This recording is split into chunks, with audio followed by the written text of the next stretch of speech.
باب اقطاع الانهار والعيون. دی باب کی دا خای دی نهر او دی چشمی دی چینی چکول قطع کول حصی جوڑول. وبه قال حدثنا محمد بن ابي عمر العدني قال حدثنا فرج بن سعيد بن علقمة بن سعيد بن أبيض بن حمال قال حدثني عمي ثابت بن سعيد بن أبيض بن حمال نبيه أبيض بن حمال أنه استقطع الملح الذي يقال له ملح سد مأرب. چې دی هم دا غوختي و استقطع او ای غختل شما د پر دا کومه مالګي ولا معادن څه دي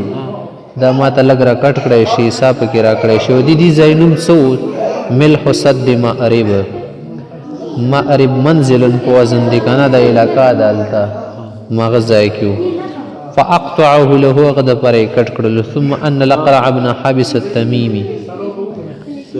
بے اقرع بن حابس تمیمی چی کمو کنا اتا رسول اللہ صلی اللہ علیہ وسلم پیغمبر علیہ السلام تراغی فقالو انی وردت الملح فی الجاہلیہ زل ترغلی مدی مال کی زائتا سالٹ مائنرل صدا دی زائتا زرا غلی وما وهي ارض ليست بها ماء نلتخو بنشت ومن ورده اخذه څوک ولا راشي کنه رخصتل شو مثل الماء العد ډیر وبو په شان ده. فاستقال رسول الله صلى الله عليه وسلم ابيض بن حمال بقطيعته في الملح نو انا اقاله دوباره وخت لګه چې دا فسخ کړي شنو ډیره بخښي صحیح ده کنه. فقال غتی چې قد قلتك منه بس ټیک ته دا مې دنه په دې شرط سره اقاله کړله. شرط مال خو په اقاله کې نشي لګول خو چلو دنه اقاله میکړه على ان تجعله مني صدقه ما د پر د شی صدقه ګرځي. صدقه څنګه ګرځي ان هغه سړي پیغمبر سره د وختي وکنه د پیغمبر علی السلام دې چلو در خلاص میکړه خدا پکې شتا چې وقت په وګرځو خلکو له ډیره پیدای پکې. فقال رسول الله صلى الله عليه وسلم هو منك صدقه پیغمبر علیہ السلام ته بس چلو دا صدقه ده ناغوتی چې قد قلتك منه بستانه می قلاو کړه کنه خو ما طرف نه وقف وګرځو پیغمبر څنګه ټیک ته بس صدقه ده وه مثل الماء العد ډیر وبو بشان د من ورده اخذه بس څوک چې ول وزیر خستل شي د رقمه خو پکې نه راځي کنه. قال فرج وهو اليوم على ذلك مکه شان دین ترنه پوری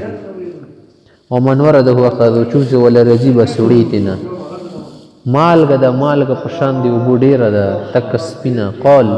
وقطع له النبي صلى الله عليه وسلم ارضا بيوت پیغمبر سنبل د کزما کا ورکا غف بدلی کی سید ونخلا بالجرف جرف مراد جرف مراد لکه څه ده مغزا کی مکان حين قول منها غزا کی چکم ذکر سره اقاله کړي و. باب النهي عن بيع الماء. دی باب کې دا خیش دی وبو خرڅول من دي. پیغمبر علیه الصلاۃ والسلام وبو خرڅول ولی من کړي لکه سړی وبو والی بلنا خدا پته نه لګي چې اوس د کوم ندی دا نالا د پدی کې څومره وبرسي څومره وبولره ګیراو لري دا سړی ته پته نه لګي کنه څومره وبو د ځای نیسی او څومره وبو په کې راځي کې دا شي ځنه ځای کې ډیر او ځنه ځای کې کمی وي نو سړی ته ټول پیمانه صحیح نه د معلومه شي ځکه منه ده. او بیا اصل کې د کومه من رغلی د کنه د هغه بون رغلی د بس عامي وبوي هر سړی په کې شرکت حصہ لري کبه چا ځان ته وبو محرز کړل روای خستلې ناغه به خرڅول شي صحیح ده. وبه قال حدثنا بكر بن ابي شيبه قال حدثنا سفيان بن عيينة عن عمرو بن دينار عن ابي المنهال سمعت اياس بن عبد المزني وراى ناسا يبيعون الماء حديث خلقوا قتلوا بي خرسولي فقال لا تبيع الماء بما خرسوي اني سمعت رسول الله صلى الله عليه وسلم نهى ان يباع الماء. وبه قال حدثنا علي بن محمد وابراهيم بن سعيد الجوهري قال حدثنا ابن جريج عن ابي الزبير عن جابر قال نهى رسول الله صلى الله عليه وسلم عن بيع فضل الماء زیاتو بوی حاجت ولنی کمی د ضرورت مطابقی کنا خرڅول شي. باب النهي عن منع فضل الماء ليمنع به الكلا. دی باب کې دا خای چې زیاتی وبوي کنه حاجت نه زائد وي دی هغه منع کول په دی وجه باندې هم منع دي چې دی وجه نه خو د خلکو واخه په غواګانو باندې نه خوري کنه مال او جانور باندې لکل تک یو طالب دی زیاتی په زیاتی وبدي ور کې یا چشمه دی یو کیو ده کویای دی هغه خلک وبو تنور کوي منع کوي نه الته به خلک ډنګر او مال بم نه سره کنه سدل ته به وبنيشت ور کول د پاره نه د دی وجه نه د عام مباح شي شری کنه واخه دا به د خلکو نه شي منع کړای شي لکه وشي دی وجه نه بل شي ته نتیجه مفزي کیږي کنه. وبه قال حدثنا هشام بن عمار قال حدثنا سفيان عن ابي الزناد عن الأعرج عن ابي هريره رضي الله عنه عن النبي صلى الله عليه وسلم قال لا يمنع احدكم فضل ماء زيتيو بخر پچا بند کی ليمنع بالكلا چا دی وجنا دا وخخړل به بند شي کنه. وبه قال حدثنا عبد الله بن سعيد قال حدثنا عبدة بن سليمان عن حارثة عن عمرة عن عائشة رضي الله تعالى عنها قالت قال رسول الله صلى الله عليه وسلم لا يمنع فضل الماء ولا يمنع نقع البير زيتيو بسي. باب الشرب من الأودية ومقدار حبس الماء. دی باب کی دا خای شدالگاڑونا ویالونا دینا او دامده شیط دینا او بحبس کول څومره مقدار کی دی مسئله خای لکه عام ویاله ده کنه عام او بدا الگاڑا ده دی اغنو برزی خل پټو ته رولی او پټی په پانا کوي په هغه ځای کې به ځنه پټی د سی چې اول واقع وي کنه او بوت او بیا ورپسې نمبر په نمبر واقع وي کنه نه دلته کې د نمبر شکل یې کنه د نمبر په اعتبار سره خل پړی کوي اول دی اعلی کوم طرفونه دي کنه پاس ولدا پړه کولې شي بیا ورپسې د په نمبر سره وي ترتیب سره پړه نو اوس د اول سره چې کله د پړه کوي کنه د ابو پړه کوي چې کله خپل پټونه فارغ شي ونو پړه کول نه فارغ شي البته د دویم کس او به استعمال یې نه څه پیسې مې سنې چې کوی نه خلیل کنه سبا ټویل نه خستل شي بلکې عام وبوي لکه د بر وطن علاقو کې وی کنه د غریزو علاقو په نال تک خلق نمبر په نمبر باندې پړی کې ځکه څه خدایي وبوي چا خو ذاتی نه کنه ونه څه خرچای په لګي ناغه صورت کې د اول سړی چې کله وبون هر سپنه کې الب د بل کس بیا بیاي صحیح ده عمده شته سړی و زبیر عبد الله بن زبیر سره لګه لنجش ولا نه زبیر صاحب سره زبیر صاحب اول پړه کول غختل کنه نسړیو سره لګ لنجاو کړ چې ول په زبیر والی پونه کې ول خو زه پونه کول غواړم پیغمبر اسلام ته دواړو شکړو خصومت پیش کړل اختصام یو کو پیغمبر اسلام ته سي زبیر ته اول د خپل پټي پونه کول سره دومره وب کې او درو چې خنګرو ته اوخیږي جدر ته نه الګ د بل کست ور کول شي. وبه قال حدثنا محمد بن رمح قال انبأ الليث بن سعد عن ابن شهاب عن عروة بن الزبير عن عبد الله بن الزبير أن رجلا من الأنصار خاصم الزبير د انصار کسو زبیر صاحب سره لګه خبره شول دی په متعلق زنه خلق د لفظ زبیر وای کنه خو زبیر ډیر خلق وای کنه عند رسول الله صلى الله عليه وسلم پیغمبر الاسلام ته دا خبره ورډله په شراج الحرة د حر لکه د کانو لګه لکه څو د زکید نه لیوا نالا و پر نالا و تل شي پر نالا خو پاسه تریتم ویل شي خو نه مراد نه دی ده التي يسقون بها النخل د خلق په بغونه او پټي پڼه کول. فقال الانصاري انصاري تصرف الماء يمر ما تولو بر پرید چراشي بابا لي زبير ته نمبر زما کی څنګه تعالی درشي. فاختصما عند رسول الله صلى الله عليه وسلم دوړو پیغمبر الاسلام د خصومت راوړو یعنی خبره ولا راوړه چې د ممیلار له حل کړی شي. فقول رسول الله صلی الله علیه وسلم د شریعت امدا حکم وکنه چې اول د اعلی نمبر وي او پیغمبر الاسلام زبیر ته چې تو خول اعلی کنه تا طرفونه اول نګدی دي